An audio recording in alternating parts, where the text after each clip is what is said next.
संत शिरोमणि श्री गुरु रविदास जी की जयंती के अवसर पर हरियाणा के मुख्यमंत्री नायब सिंह सैनी पंचकुला सेक्टर 15 स्थित श्री रविदास मंदिर पहुंचे। मुख्यमंत्री ने मंदिर में माथा टेक कर संत रविदास जी को नमन किया और प्रदेश वासियों की सुख समृद्धि की कामना की। मुख्यमंत्री ने कहा कि संत रविदास जी का जीवन समाज को समानता, सेवा और समर्पण की प्रेरणा देता है। गुरु रविदास जयंती के बाद मुख्यमंत्री नायब सिंह सैनी पंचकलम कार्यालय पहुंचे, जहां उन्होंने केंद्रीय वित्त मंत्री निर्मला सीतारमण का बजट भाषण सुना। इस दौरान शिक्षा मंत्री महिपाल डांडा, विधायक शक्ति रानी शर्मा और अन्य भाजपा कार्यकर्ता भी मौजूद रहे। बजट पर प्रतिक्रिया देते हुए मुख्यमंत्री ने इसे दूरदर्शी और ऐतिहासिक दस्तावेज बताया। यह बजट, जैसा मैंने कहा है कि विकसित भारत के संकल्प को ये एक दूरदर्शी और ऐतिहासिक ये दस्तावेज है। हम सब के लिए आज ये बहुत ही गौरवशाली दिन भी है। आज गुरु रविदास जयंती के पावन अवसर पर यह बजट सही मायनों में जनहित और अंत्योदय की भावना को ये समर्पित बजट है।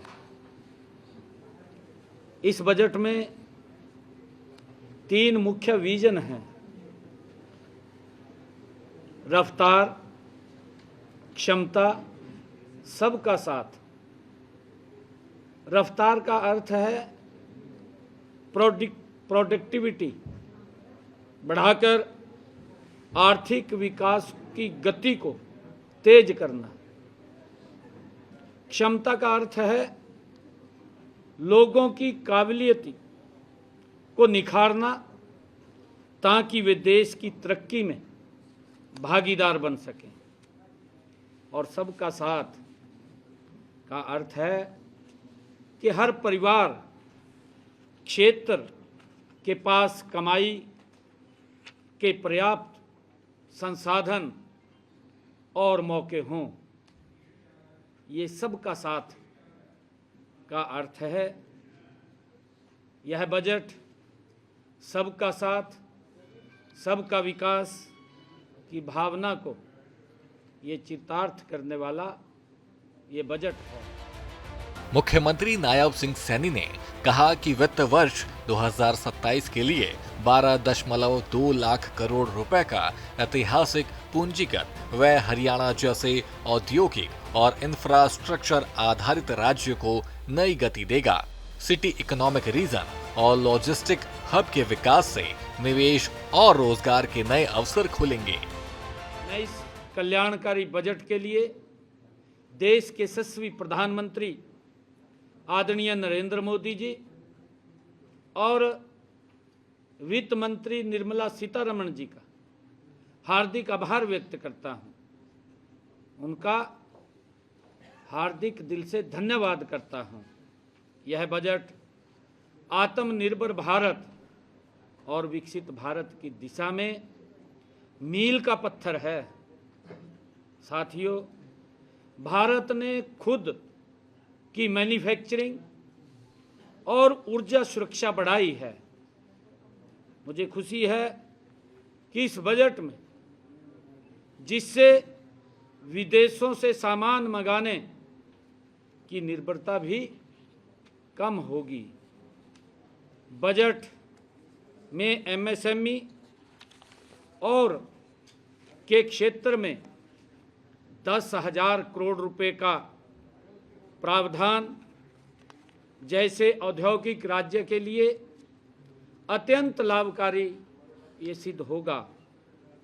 इससे हमारे हरियाणा प्रदेश को भी, चाहे फरीदाबाद हो, गुरुग्राम हो, पानीपत हो, लाभकारी सिद्ध होगा।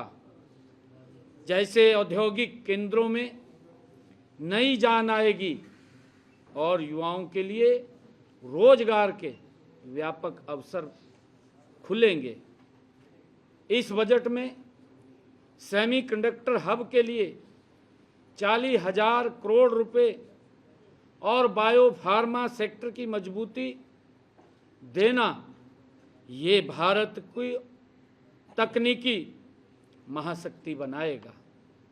हमें खुशी है कि इस बजट में Delhi Varanasi high speed rail corridor की घोषणा और 5 क्षेत्रीय मेडिकल हब बनाने का निर्णय इंफ्रास्ट्रक्चर और स्वास्थ्य सुविधाओं में क्रांतिकारी बदलाव लाने का काम ये बजट करेगा। सीएम ने कहा कि एमएसएमई सेक्टर के लिए 10,000 करोड़ रुपए का प्रावधान फरीदाबाद, गुरुग्राम और पानीपत जैसे औद्योगिक क्षेत्रों के लिए बेहद लाभकारी साबित होगा। एआई और क्वांटम मिशन में निवेश से गुरुग्राम को ग्लोबल टेक हब के रूप में और मजबूती मिलेगी। इसके साथ ही 15 पुरातात्विक स्थलों के विकास से हरियाणा की ऐतिहासिक धरोहर राखीगढ़ी को वैश्विक पहचान मिलेगी।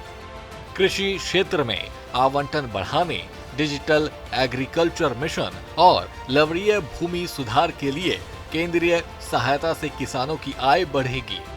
महिलाओं के कौशल विकास, लखपति दीदी योजना, येलो इंडिया मिशन, स्वास्थ्य क्षेत्रों में कैंसर की 17 दवाइयों को सस्ता करने जैसे फैसले आम जनता को सीधा लाभ देंगे। High speed rail corridor, textile park, semiconductor और बायो फार्मा सेक्टर को भी इस बजट में खास बढ़ावा मिला है। सीएम ने कहा कि गुरु रविदास जयंती के पावन अवसर पर पेश किया गया ये बजट समावेशी विकास की भावना को दर्शाता है।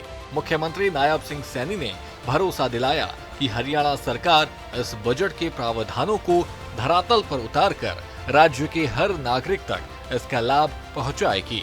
पंचकुला से सूर्या समाचार के लिए तारा ठाकुर की रिपोर्ट।